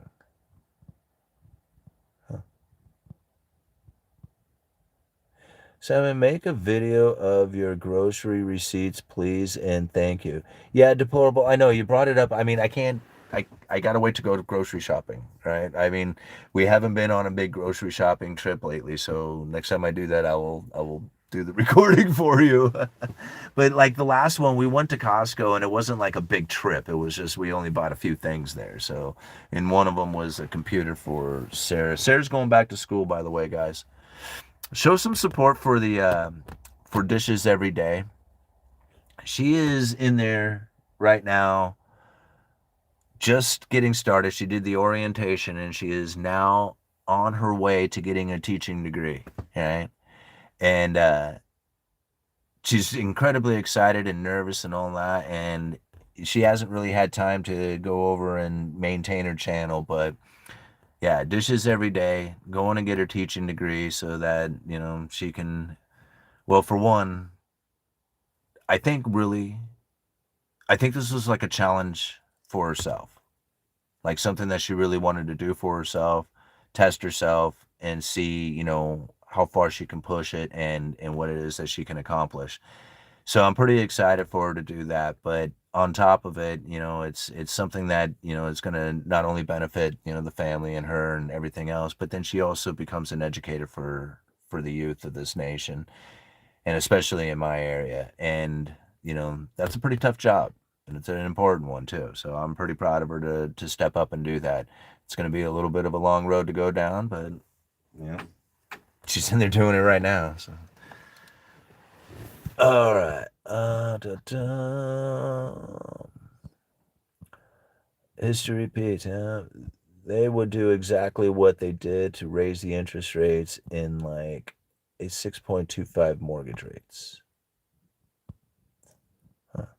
Cigarettes are just a way to deliver nicotine. It's a fight against human biology. And lucky for us investors, Altria is exploring and investing in many ways to deliver the nicotine. Yeah, and it's sad to say, but it's like I just don't see it going anywhere. I mean, there was a time I'm thinking, oh man, this stuff ain't gonna last. These people are gonna be old done. These cigarette companies are so cooked; they're out of the game. I never couldn't be further from the truth. Yeah. All right, gold bars on Costco receipts. No wonder grocery bills getting bigger. Prices dropping in the Boise, Idaho real estate market. Insight, Simon. Oh, I would imagine that you're probably going to see some price drops in a lot of areas, especially the ones that were really overvalued. Like, I mean, I think about it. My house, this one that I'm living in right now, the Zillow estimate at one point was like, I don't know, like 130,000 more than what I had paid for it, like on top of what, like that's how much the Zillow estimate of the house had gone up. And I was like, and I'm laughing and I'm like, I'm pointing at it to Sarah and I'm like, look at this. This is, oh my God, this is so ridiculous. And so if I was to price my house out then and say, oh man, it's dropped from its peak of $610,000 down to the I don't know, I think it's at like 525 or something like that now, right? And if I was to look at that price drop, I would be like, oh man, there's this significant price drop that just took place, within the housing market, especially like look at this one, 610 down to 525. That's a huge price reduction. And I'm thinking to myself, yeah, but it's still like $50,000 more than what I paid for it. You know what I mean? So yeah, the price fell dramatically, and you can say that the number fell by quite a bit, but fell from where, from how far ago to what level, right? Because prices over the last 4 years have absolutely exploded. And so to see some price removal from that, yeah, like I can only imagine that in some areas it's going to be a lot. Like even this house, like I can imagine it's still going down from where it is today. And it's already dropped significantly from its high, but it's still way above what I paid for it. And I'm like considering how much money I had to put down on it. I'm so far from underwater that it's just like that is like the last thing on my mind, you know? So if you consider most people being in a position not too far off from me, because after I bought my house, interest rates went way up and sales of homes went way down. So there's not like a whole bunch of people out there were buying houses over the last 3 years. So all these elevated interest rates that are in the market right now, there's only just a handful of people over the last 3 years who are actually participating in those elevated interest rates. Most people are like me or before me who have very low interest rate environment that they had purchased their house with, and they're staying there and they're not moving. So yeah, there's going to be price moves that are taking place, but that is very relative. You know, relative to what price are you talking from which time, right? From the time like 4 years ago to the peak to where they are today. You know, I mean, there's a lot of question in that. Hey, right on. Let's go check out the super chat. And thank you everybody who has hit that like button. We're at 149. I'll give you 2 more seconds to get it to 150. I'm just kidding. You guys did it. We'll call it there. Six Strings, Chris Six Strings. Thank you so much for the $5. UE, Silicon Valley and New York are blue. Lots of regulation and taxes, yet most capital. Please explain. Well, okay.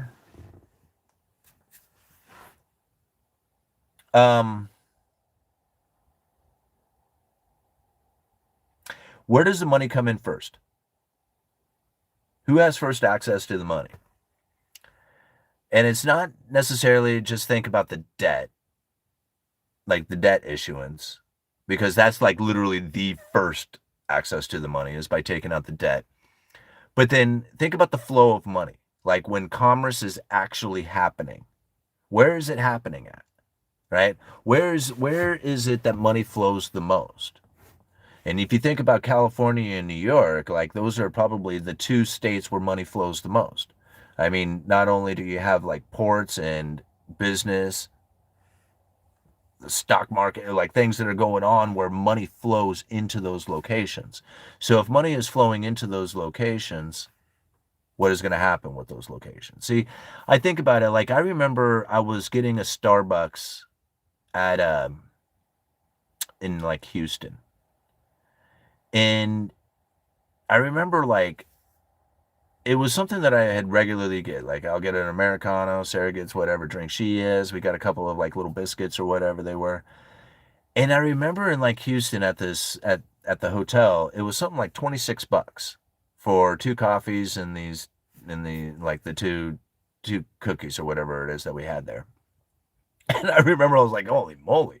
It was just like, what in the world? And I wasn't like, I was like, oh man, I can't afford this. That wasn't like, the case. I was just laughing at it going like 26, like back home, this would be like $9, And so I was just amazed by the price difference, but then really it was the location that we were at. Everybody in that particular location has lots of money. Right? So what's going to be the cost of things if people have a lot of money in that area? It's going to go way up. And now Cantillon actually describes this. He even said it like, there were some areas in, what was it, in Rome or whatever, they were paying 15,000 ounces for 15,000 ounces of silver for a single fish, just because money was so abundant and it didn't leave. It was all just flowing right there in their area. And so there was just tons of it to be buying things with. Well, if that's the case, right? If you're in an area in which that there's an abundance of money because they have a constant flow of new money coming into it, then most likely you're going to find that the elevated prices are going to be occurring in those areas because of that. But if you go to an area where there's not a lot of flow of new money, like you go to go to some little town out in the middle of Arkansas or something like that where they don't have any industry or anything else going on. It's most likely the money's probably not flowing there very well, and therefore the prices of things are probably going to end up being pretty low, considering, if you go to some place where there's a port city or, you know, some kind of major industry, oil industry or something like that going on. Even like, I remember being in Miami and I'm like looking around, I'm like, holy crap, Miami's a whole different area, isn't it, man? There is nothing but fancy cars and fancy clothes and super hot women just everywhere. And I'm like, what in the, oh, cocaine. Ah, right? The new money comes in from, okay, I got it. That makes sense, right? Because, like, it's just, it's just how it is. Yeah.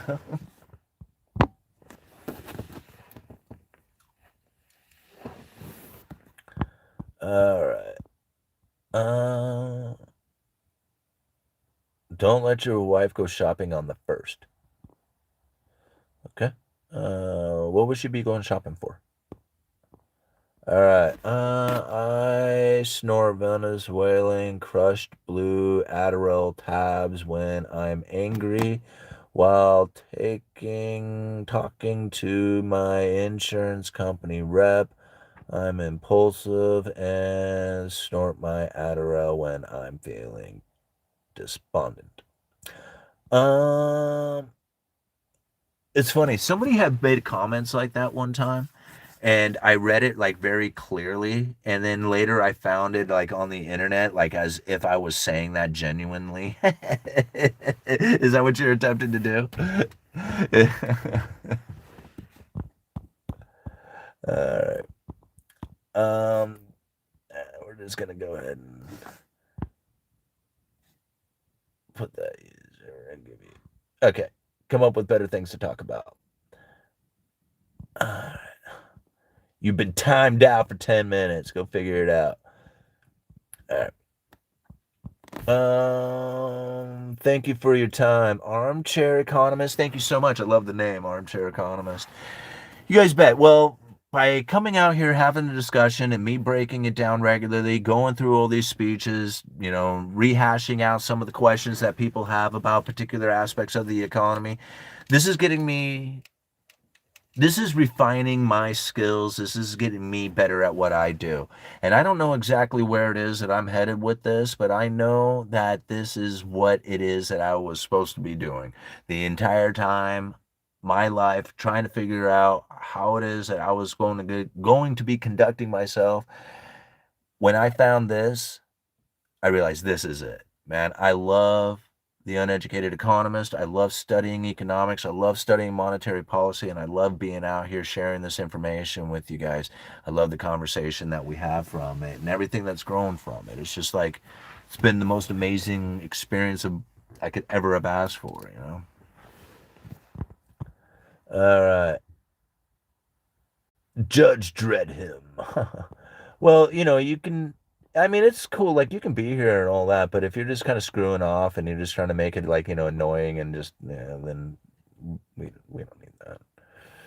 All right, it's relevant to small scalers like us, and I know I can't read this. It's too dry for me. So what is that? Huh. Not only do they have a bulk of the private markets, but they also receive a bulk of the federal spending as well. Why do you think the National Guard is going into a lot of the big cities? um, I don't know. You don't really want my like opinion on all of that stuff. I mean, I'm sure you do probably want my opinion. The thing is like I don't like thinking about it. I don't like talking about it. And I don't like talking about it because literally the only discussion that could ever possibly have from it is a superficial one that will never accomplish anything. There is nothing you can do to stop this. It's just another part of how it is that Here, let's not even talk about that part. Let's just talk about something that happened from the past. Remember the Occupy Wall Street movement? Remember that? It was huge, spontaneous, like, protest against big bankers, and all these people just descended on Wall Street, and there's this Occupy Wall Street movement happening.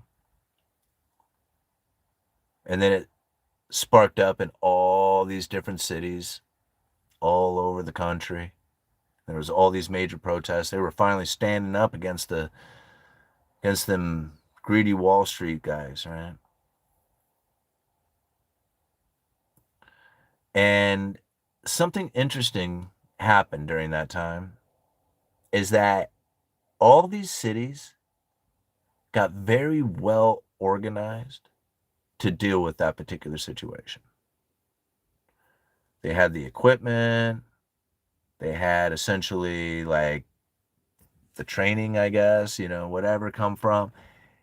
They got themselves geared up. And like ultimately in a weekend, cleared it out. Cleared out all the encampments. All right. I think it was maybe take a week. All right. There was some holdouts, some people trying to hold out for a little bit. But they ultimately just cleared it all out in a week and it was over. Boop, gone. What do you think happened there? Do you think that maybe the training of the police, the equipment of the police, the gearing up to dealing with that was the attempt of building a police force that was just as strong, just as well funded, just as well equipped as the military? I mean, Obama said that's what he wanted to do, and then they got it. Huh, pretty interesting. Yeah. I mean, I don't know how many other people saw it go down like that, and they'll have all kinds of like theories about what was going down. But that Occupy Wall Street was not spontaneous. I was talking about it months before it happened because there was chatter all over the internet about it. All right? So to see spontaneous protests sparking up all over the country, I'm like, no, no, that's not spontaneous. That was well organized. All these people who were voicing their opinions all over the internet, voicing their opinions, shouting it out there on the street, every one of those people were exposing themselves for the New World Order to record. I see you, I know you, I know you, right? And then in 1 week, get rid of all these protesters, get them out of here. Occupy my Wall Street, get out. You don't occupy nothing. Then they were all gone. Nowhere to be seen, nowhere, gone. Whole movement completely vanished. So I think about like, I see National Guard getting pulled out onto the street for this particular reason, and I'm thinking, man, this is not that far off, right? I mean, it smells different, it looks different, it sounds different. It's ultimately the same thing. All those people who go out and start protesting and mouthing off and all that, they expose themselves. Every last one of them. They call them anarchists. I laugh at that. Those aren't anarchists. Anarchists do things that get government out of their life. Those people are getting right into government's life. They want government interfering in their life. That's the exact opposite of anarchy. Right? People have taken that name and given it some negative thought behind it and say, oh man, these people just want to explode and blow things up and, destroy and all that other stuff. And I'm thinking to myself, that is the last thing in the world. Right? It's a scary time out there for a lot of people. I get it. And that National Guard showing up,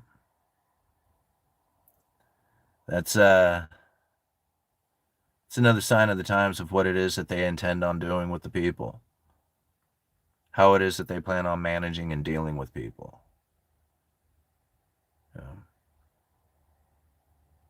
Yeah.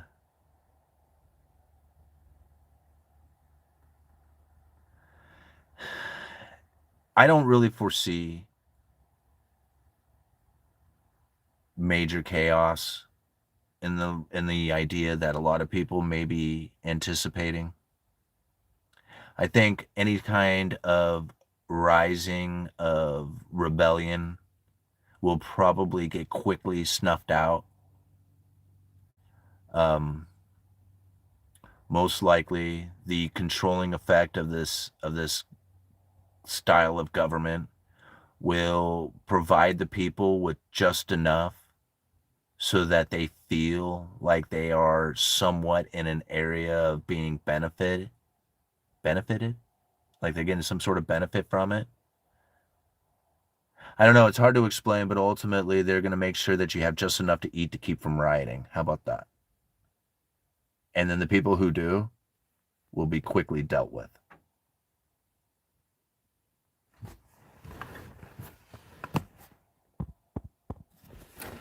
How long do you want to go? What are we into here? We're an hour and 45 minutes into it, 165 likes, 200 people still watching. You guys want to keep going? When people go hungry for more than a week, that's when the true revolution starts. Yeah, MWriter777, I totally agree with that. I mean, it's like, I forget what they say. It was something like 50%. Like when you spend 50% of your money, of your income on food, they'll riot. Like people will just lose their mind after that point. And so it's only a matter of time before it eventually gets there. How it is that they can, because again, it doesn't matter what kind of creative financing you do. If you're not producing the real assets, then you have to buy that from the foreign nation. The moment that that stops happening, we've got a lot of hell to pay. It's going to be a horrible, nasty event. And so this is really where it comes down to, like, you know, unless you are producing the real assets, if you can produce the real assets for yourself that you need, think about that. Like, you don't need to worry about anything that's happening on the external. But if you have to rely on a store for anything, right, that is the exact same problem that we are going to face here in this nation. When that store doesn't get supplied, it's just like everybody turning off the supply coming into the United States. Now, for some people, they're going to be like, woohoo, this is the greatest time ever. For the majority of the people, they are going to be suffering in pain and crying, and it's going to be horrible. My family wants me to sell my home. Makes me sad. Why? Why do you sell the home? Rent it out. All right, Robot Army, it's coming. Not in my lifetime. Was offered a ground into Starbucks. Offered a ground into Starbucks in 1989 for 10,000. Wish I had the money. Yeah, see, like that would have been good. You know, me personally, like I'm looking at Coinbase kind of that way. Yeah, like I know a lot of people don't trust it and all that other stuff, but I do. I look at Coinbase, I kind of look at that like one of the early stages of the cryptocurrency banking schemes and mechanisms and stuff like that out there. And so I've been buying into Coinbase stock. Now, I dollar cost averaged over the course of a couple of years and absolutely killed it. I think I'm up like 250, 280% or something on that.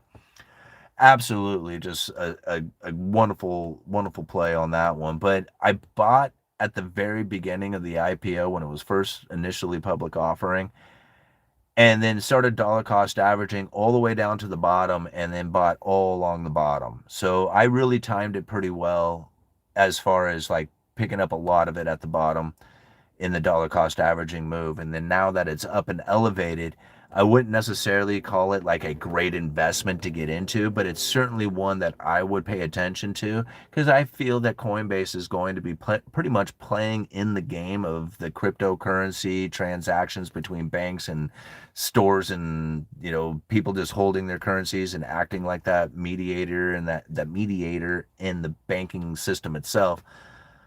I just see Coinbase playing the game. So I'm still buying into that one. But like I said, I mean, I bought a good chunk of it when it was down at its very bottom. You know? So I mean, I think it was like, it got all the way down to like $50 at one point. All right. We want to make the economic situation so hard for people so that we can implement our plan to control the people by giving free food and housing. Pedro, I don't think that's necessarily the case. I mean, that might end up being it, but I don't think that's what's being done on purpose. I think that's just the results of what it is that's going on. The ever increasing amount, like the thing is we did not have to accept fiat currency. We don't have to do it today. Every single day that we continue to use fiat currency and then try to invest in and pay to go and collect a W-2 and all the other stuff that we do with fiat currency, we are literally saying, yes, go ahead. We give you permission to continue on with the pain. Right? Like we were saying, go ahead. We are approving of this because we are going to continue to use the dollar. And until people say I'm going to abandon the dollar, then we can say yes, they are going to continue on with the implementation of debt slavery and all the other stuff that goes along with it if you're going to give it that meaning, but you don't have to do it. That's the thing. You could be on a gold standard all by yourself. You don't need the government to do it. Right? I don't know how you're supposed to function like that because everybody else is dealing with it in a different way, but you don't have to participate. You're choosing to do it. You're choosing to be in debt slavery. You're choosing to play the game with the government. You're choosing to do all that stuff. And to think that they're doing it to you is absolutely incorrect.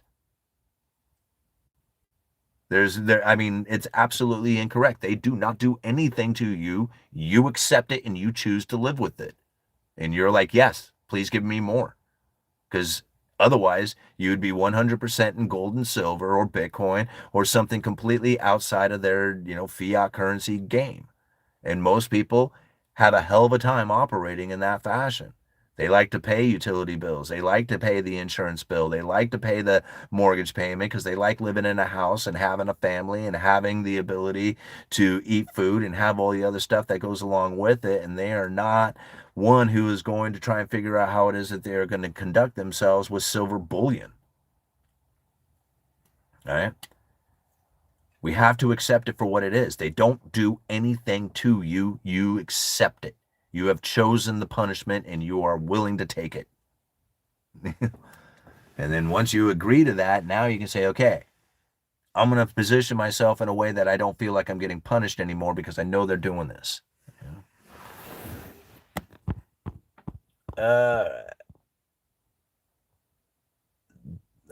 There will only be one, the Highlander. All right, buy gold and silver with a 0% interest introductory rate credit card. Actually, get one with a 0% introductory rate and cash back. All right, get like a 5% cash back or, even 1% cash back. It doesn't matter as long as you get something back, right? Evil must tell you what they are going to do to you to have to come willingly. Who will be the man of sin? 2 Thessalonians. All right, plant a garden. I like Cash App for long-term investments. They got the market of just person-to-person money. Yeah, deplorable. Actually, I use Cash App for buying Bitcoin and some stocks too. Yeah, I use Cash App, and I also use Robinhood and some others. So like I don't put everything in one spot. And that's the thing. Like a lot of people are like, dude, how do you keep track of all of it? And actually it's kind of a pain in the ass, but I don't trust any one place. But then again, when you don't trust any one place, then you don't have to trust anything. Right? I don't worry about it. I don't think about like, oh man, what happens if the bank doesn't open up tomorrow? And I was like, it's fine. Like the bank will open up eventually and I'll get mine. And if it doesn't, then I'll figure it out. But it's like to me, like I have no level of concern that is elevated because of all my money being in one spot. Like that doesn't concern me.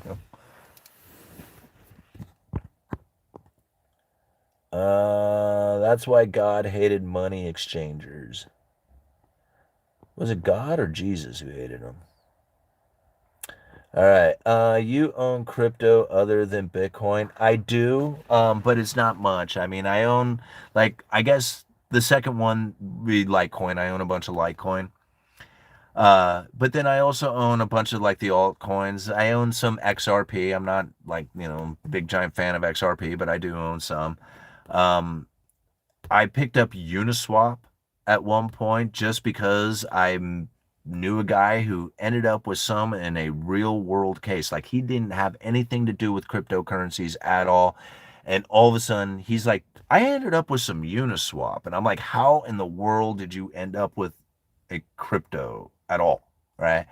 And he goes on to explain that it was part of some service that he was buying. And I'm like, I'm going to go out there and get some. Right. So I went out and bought some Uniswap just because of that one case that was taking place there. But then I started buying also like all these other ones, like I don't know, maybe 25 different altcoins. And I think like maybe, I don't know, like I think the most I ever put into any one of them was $100. Most of them were 50. Like I just buy $50 of a particular coin whenever just to have a position in it. Um, but I never really like I never really like, oh, I'm buying this particular altcoin because I think it's really got this really great project or something behind it.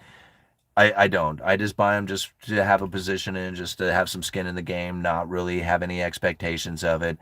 Everything I buy when it comes to crypto goes into Bitcoin. Everything. Like I own, well, I don't own half a Bitcoin, but I'm getting fairly close to it. These days it's a lot harder to get closer to it because, I'm only buying at $50 at a time. And if I ever get to a whole Bitcoin, cool. If I never do, so be it. I don't care. I do $50 a month or $50 a week. If it's not every other week, at least once a month. Right. But I try to do at least $50 a week is my kind of plan. And then occasionally, if, for whatever reason I hear something and it strikes my fancy or whatever, I'll go and buy an altcoin, but very rarely do I do that. All right. Infamous NYC. No matter what country you're in, the same global system of central banking. George did that trip in Latin America, and despite their weak currency, no one wanted gold, silver, or BTC unless it was steep.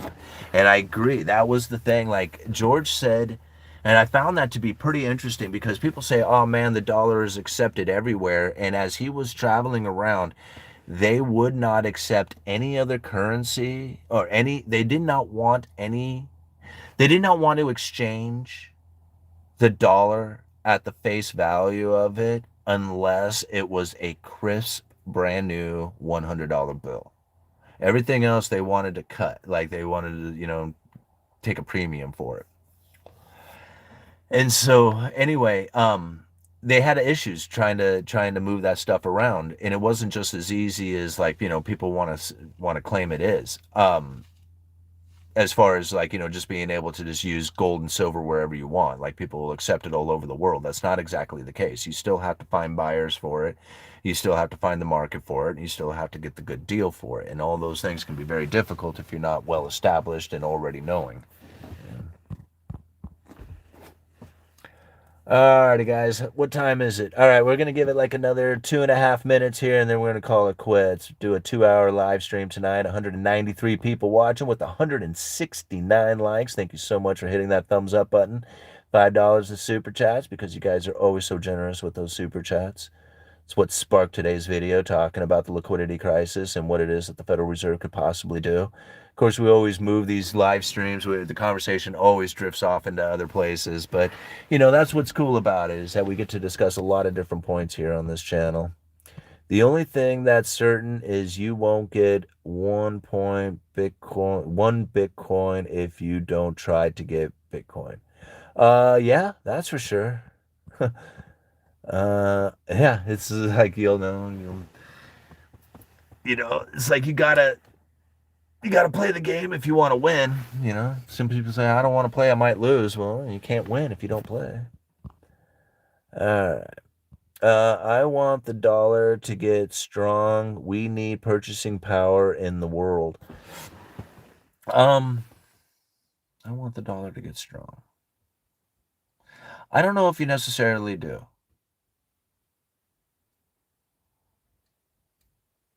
Like, I think if you have a good savings, like if you have yourself well established and you're not counting on a job or you're not counting on your business, but you just happen to be like independently wealthy, you have a secured rate of interest beyond that of your occupation, something of that nature, then a strong dollar environment would probably be pretty good.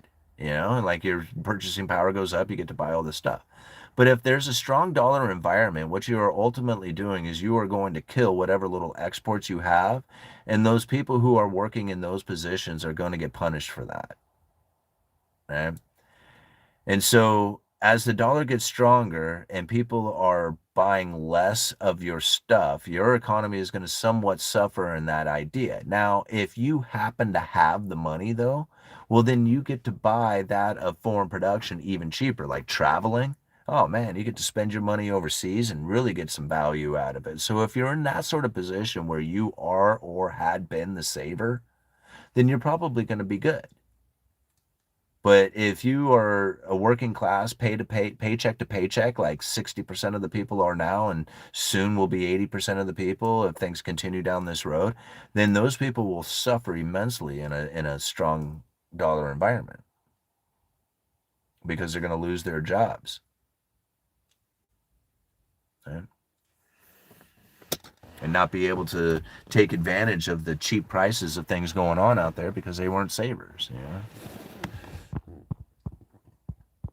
Oh, thank you so much, Infamous NYC, for the $10. Very generous, man. Very cool of you. Always so generous with the channel. Okay, I agree. Government doing trial runs in these cities, and the people are like, I voted for this, thinking they're never next. What was that saying? Until they came for me, and there was no one left. Yeah, and that's kind of what I see happening there. It's like, I mean, I think to myself, man, this is very reminiscent of the whole Occupy Wall Street movement when all these people were out there like not the same thing, like that was a whole different group and a whole different reason and a whole different whatever, right? But what is happening? Protest and then government intervention inside of that in a city by city by city, and it's just like this is systematically happening, It's just like, can like anybody else see it? Like these are not like there's people going out there and protesting because they got excited by what they saw, but it was essentially it was an agenda of rich people playing these people like pawns. Yeah.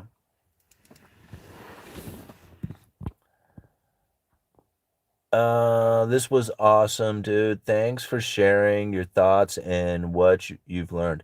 Yeah, Chris. Well, thank you much for being here. I mean, you guys are so awesome and always so generous with your time just to come out here. I mean, 178 people still watching with 173 likes. I mean, I just love it when I have just about as many likes as I do people watching. And it just, it thrills me to know that we're doing something here. We're making it happen. And I can't think of anything else that I could ever possibly be doing that I would be enjoying as much as I do this. Um, as far as like doing YouTube kind of thing. This is like just amazing, and I just enjoy the hell out of it. So, all right, but we're gonna call it quits here because it's getting late, and we all have to get some sleep so that we can go and do our day jobs tomorrow and go and bust it out again and make it happen. You guys are awesome. Thank you for being here. Uneducated Economist. You guys let me know.